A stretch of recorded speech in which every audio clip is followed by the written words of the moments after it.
This quarter graduation and completion theme is pagsasanay para sa kabuhayan at kasanayan tungo sa pag-unlad ng sarili at ng pamilya. Talking more about the team, we invited a very special guest to inspire all of us.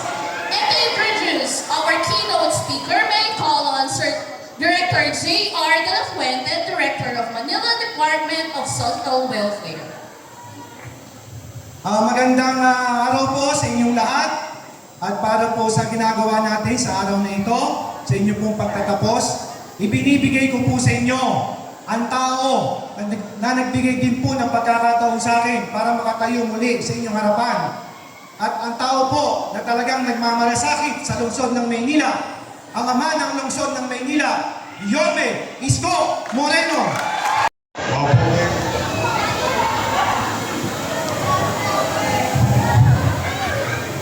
Sa atin po masipag, wapo, magaling, at hindi rin natutulog na direktor ng ating social welfare sa buong Maynila, Director J. De La Fuente. Sa po ng aming kapwa lingkod bayan sa social welfare, ang aming mga partners sa national government, TESDA, sa mga teacher, at shout out naman, UDM. Joyce. Steady na kayo sa baby, ha? Malaki na ang utang sa inyo ng Maynila. Ang allowance sila, hindi pa nabibigay. But ang pinaka-sentro ng okasyon na ito ay kayong mga graduates. Today is the start of our great journey to our life, individually, and the great journey of the city of Manila towards providing opportunity and equipping individuals for their livelihood. No? Habang sila'y pumapalaot sa landas ng buhay, the city government's direction is to equip yung mga individual, bata, matanda, yung iba nakikita ko may asin pa na gusto magkaroon ng means and tools for livelihood. And we're very glad today that this is just a start and we continue to roll and we will not stop, especially with the help of our TESDA partner here. Palakpakan natin ang ating TESDA.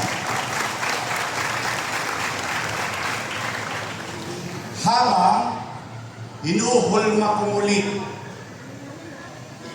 ang mga polisiya kung saan ipinagbubuti natin ang pagpapatakbo ng pamahalaan upang sa ganoon ay bumukas muli ang lungsod ng Maynila at yakapin ang mga bagong negosyanteng babalik sa ating lungsod. You are being equipped. The city policy and direction is changing. Going back on my first term's policy, welcome sila sa Maynila. Magnegosyo sila sa Maynila, maghanap buhay sila sa Maynila kasi kaming mga taga-Maynila ay well-equipped at ready to take their job opportunity. So, where two worlds meet, your constituency having tools and equipment, skills and knowledge, and the business atmosphere and trust is growing, then I think someday, somehow, we can honestly say that we made Manila great again. Kaya kayo naman na nabigyan ng pagkakataon ng pamahalang lungsod, tayo maging tulongges, ha? Dapat lagi lang tayong chill-chill lang. Steady lang tayo. Stay in the course. Stay in the course. Improve yourself. Better yourself. Once you have the opportunity already, excel from it. Huwag mong ikikipit balikat ang mga bagay-bagay lang. As you can see in the city of Manila, ultimo panghi, etchas sa sulok-sulok. We're giving attention to it. Small details, broken windows, filth, disorder, chaos. And of course, we will never forget and sleep apprehending Tolonges in the city of Manila. We wanted that way.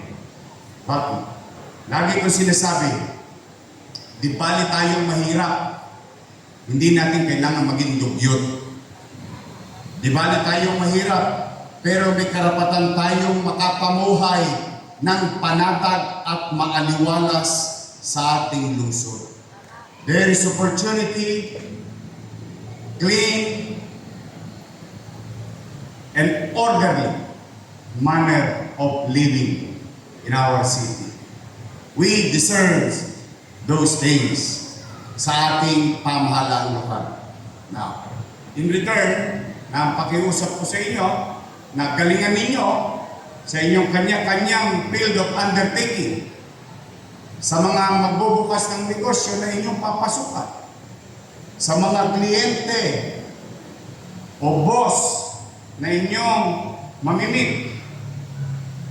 Don't take it lightly. Sayang. Sayang opportunity.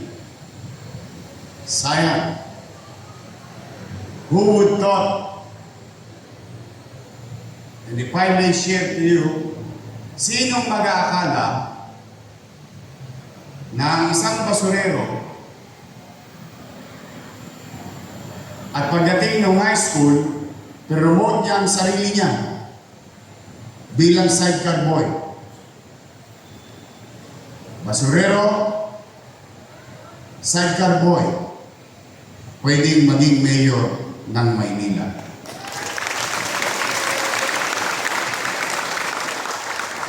Kaya,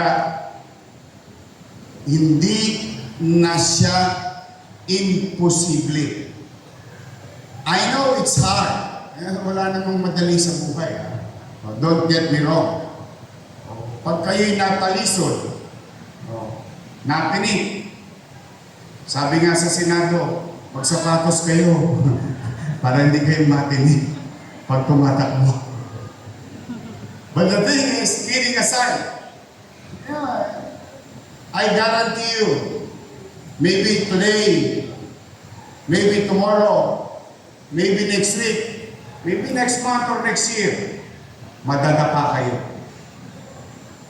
That's part of our life.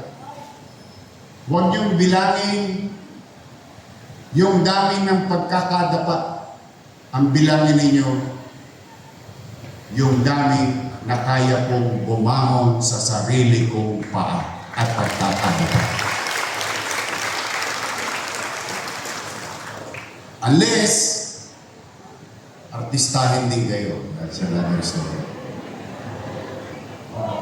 Good.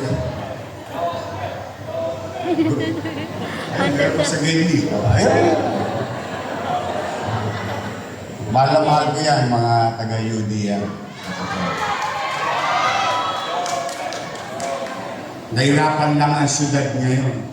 Pero sa totoo, when I initiated that student allowance, because from what I believe, libre na ang kolehiyo, ayaw ko na lang silang bigyan ng pagkakataon na hindi makapasok kahit man lang pamasahe. That's why I introduced that student allowance sa ating PLN, UDN, and BPO. But through my absence for 3 years, the fiscal problem of the city of Manila is in chaos. Chaotic. But as you all know, Ayan, nandito tayo ngayon. Huminto ba ang gobyerno? Tuloy ang gobyerno. O anuman ang meron tayo sa ating sisidlan, sisinupin kong gastusin ng mapakinabangan ng mamamayan. Kaya kayo, huwag niyong sayangin ang pagkakataong na ibigay sa inyo. Kayo naman, sa TESDA, sa ating social welfare, go on, continue. In our own little way, we will always support this kind of venture and activities to make our citizen productive in the city of Manila. Sa mag-aaral ng mga UDM, basta mag-aaral kayo ng ADM, ha? Sayang, okay naman. Good luck sa inyo. Gagalingan nyo ba? Hindi nyo ba ipapaya ang Maynila? Galingan ninyo. Kasi sayang. Sayang talaga. At someday, somehow, basta ako naman, magbubuti ako. Pipilitin kong maglingkod ng maayos para sa inyo, magiging anak ninyo, magiging apo ninyo. But again, I cannot do it alone. I need you. I need each and every one of you to do their duties for themselves, for their community, and for their city. We need to do and get things done yung ating kani-kaniyang responsibilidad. So muli, I wish you all the best and especially good health in your next journey in life. And may God continue to guide and bless each and every one of you. Maraming salamat, congratulations, at palain nawa kayo ng Kong Megapac. Sabay-sabay, Manila! God first. Thank you. Thank you so much, Mayor, for coming over and raising our affair and inspiring all of us. And now, to pay the recognition to the ones who have done very well and have been perseverant in their training, may we request our honored guests for the awarding of medals and certificates to the outstanding trainees. Honorable Mayor Francisca Escobarena Dumagoso, our Manila Department Social Welfare Director Jay De La Fuente, and the District Director of TESDA Manila District Office. And now, for the Barista May awardee, may we call on Mr. Kyle Vincent R. Ampano. Next in line is Ms. Dennis Hazel A. Endaya for June AM Shift Awardee. Mr. Mark Elijah C. Cinco, Mr. Lester D. Crowlow,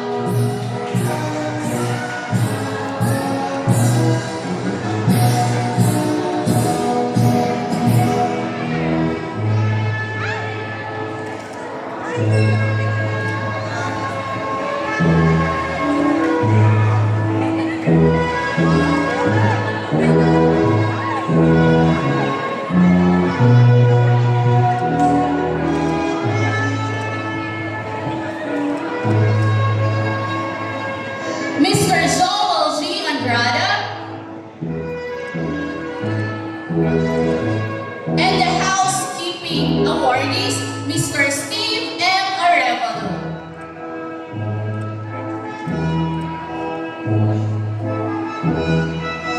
April Rose P. Bono for the month of May awardee. She is also the outstanding student for the food and beverage services for the month of May and the cookery for the month of April.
and Miss Rosemary R. Habal.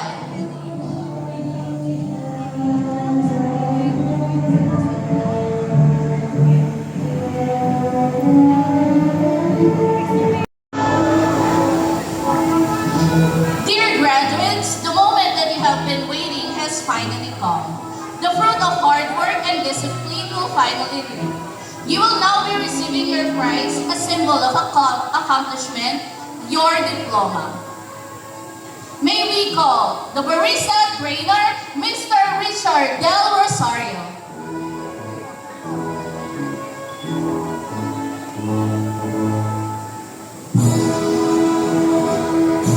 Marisa graduates, Abog Sandy Jones, Agulto Misha, Andrada Joel, Abilino John, Biagtan Rodelia, Celso John Ray, De La Torre Remo, Diana Alex, Domingo Princess Carmen, Edic Louis Mark, Francisco Stanley Mark, Puerte Edmundo, Kakayan Carlo Miguel, Hopona Matthew Josh, Julian Giro Luna Ray, Manawis Jovan Ayrol, Mateo Jan Paulo, Odias Rachel, Palomia Jan Daniel, Pamintuan Chris Baden, Pason Rex, Pastoral Ansi, Pelino Chris Justin, Pizarro April Rose, Rabaya, Joshua, Ramos Doride, Rabena Albert, Rosero Jerry Lisey, Rodas Miguel.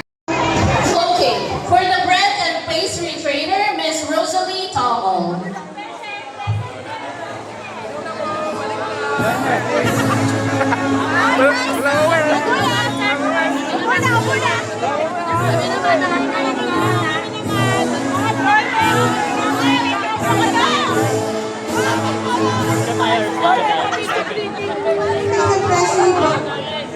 Graduates Joa Zelia Michelle, Gallo Jenica, Parisino Raven, Santalina Denise,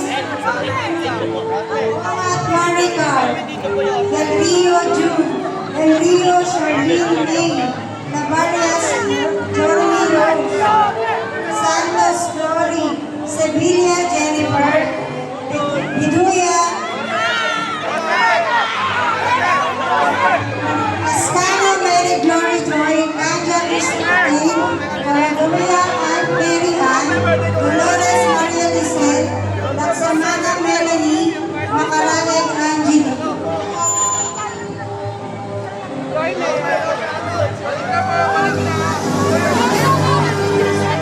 Bread and pastry trainer, Miss Marissima B. Domo.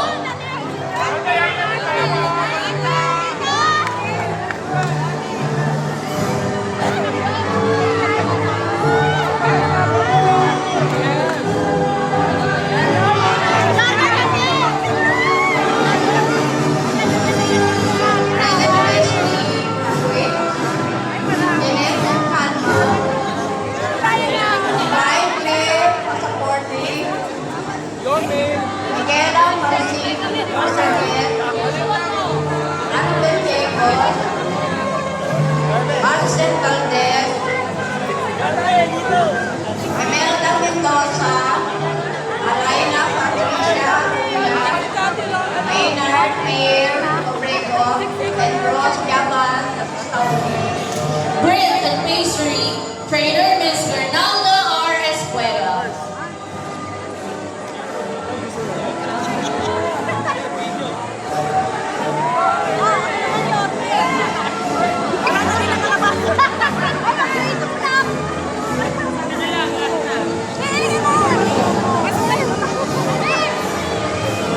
Graduates for cookery, Maunong April Rose, outstanding, Kailian, Isha Kalu, Francisco Marilyn, Mindanao Gemini, outstanding, Samson Andy, Tapas Andy, Mandor K, Emer K, Bautista Jan Ramsey, Dantes Jessica Cinnamon, outstanding, Latay Luis Veronica, De La Cruz Nietzsche, Jessica Giselle, Moralia Lorraine, Katina Carly, Katina Nietzsche.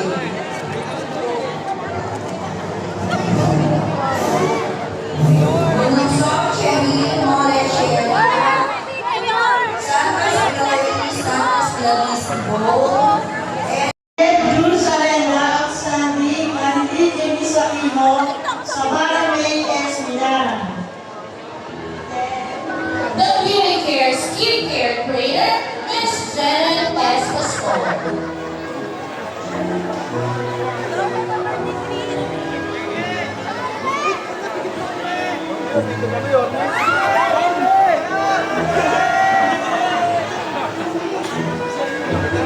Beauty Care Skincare graduates, Bernardino Jasri, Leocampo Marjorie, Ponce Mary Grace, Amore Mary Apple, Lee Nathaniel, Rosita Catherine May, Palomares Diane Ann.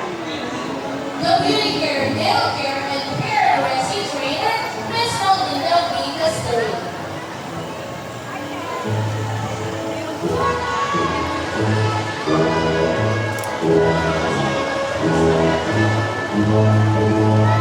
Haircare graduate, Marientos Mary Grace, Marientos Maria Margarita, Lord Paul Elizabeth, Osina Catherine Villas, Ayun, may bibigay lang. Marlena Joan, Alma Tristan,